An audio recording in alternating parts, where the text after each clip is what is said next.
Good morning বন্ধুরা, তোমরা কেমন আছো? আশা করি ভালোই আছো।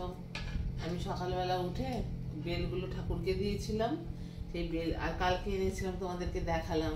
সেই বেল পানা বানাচ্ছি। আগের দিন বানিয়েছিলাম, তোমাদেরকে দেখিয়েছিলাম। আজকেও বানাচ্ছি। দেখো কিরকম করে বানাচ্ছি আমি।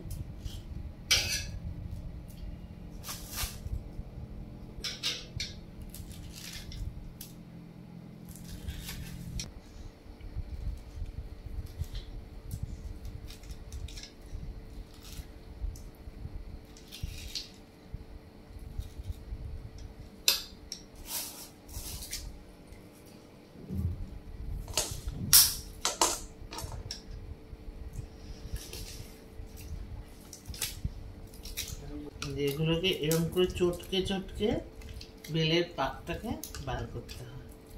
তোমাদের যদি কারোর অসুবিধা হয় গ্লাভস পরেও করতে পারো। এরকম করে টেনে টেনে কাটকে এগুলো দানাগুলো বার করতে হবে। তারপরে এটার মধ্যে ছেঁকে বের করে নিতে হবে।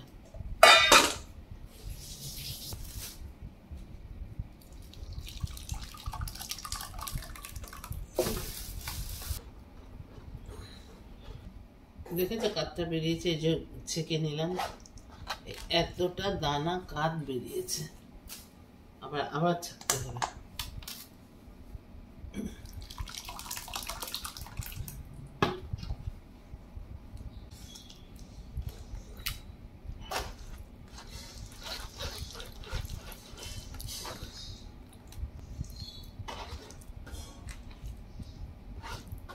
দেখেছো এতটা দানা আর কাঠ বেরোলো। বেলপানা করা তো সস্তা না, যারা করে তারা জানে। এবার এটাকে আমার ইয়ে করতে হবে, ঢালতে হবে।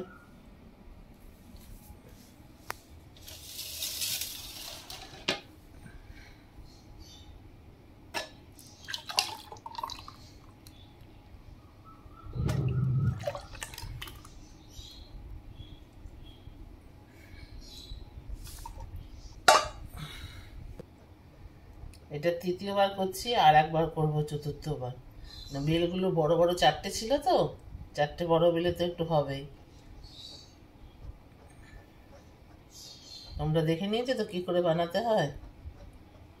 একটু কষ্ট আছে, তবে জিনিসটা খেতে ভালো।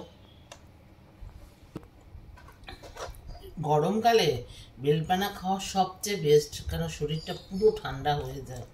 আর এটা তো কোনো আতিপাতি কোনো কেমিক্যাল মিশানো না, গাছ থেকে পড়েছে, আমরা ভেঙেছি, জল দিয়ে মিশিয়েছি, মিশিয়ে করেছি। অনেকে যদি মিষ্টি খেতে ভালো লাগে তারা চিনি দেবে, আর আমরা চিনি যেটা দিই না কেন, আগেও খেয়েছি এখনও খাবো। বেলটা এত পাকা, দেখতেই পাচ্ছ ঘন কীরকম। বেলটা ভীষণ মিষ্টি, আমরা বেশি মিষ্টি খাই না, তো আমাদের হয়ে যায়।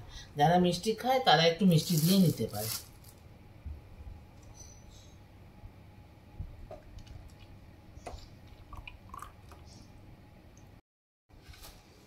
এটাই লাস্ট, আর নেই, শেষ হয়ে গেছে। আর আমার জানাশোনা এক ভদ্রলোক আর ভদ্রমহিলা আছে, বয়স্ক মানুষ, ওর ছেলে আমেরিকায় থাকে। ওরা রোজ বেলপানা খায়, একটা বড় বেল এনে করে।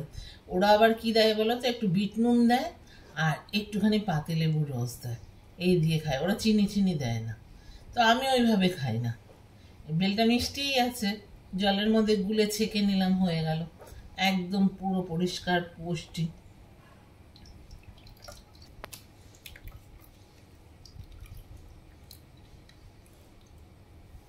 এই দেখো শেষ। নাও, আমার বেলপানাটা হয়ে গেছে। দেখো এতগুলো গ্লাস হয়েছে, 6টা বেলে। বাড়ির সবারই হয়ে যাবে। আর তোমরা ভালো থেকো, সুস্থ থেকো, সুন্দর থেকো। সুপ্রভাত, টাটা।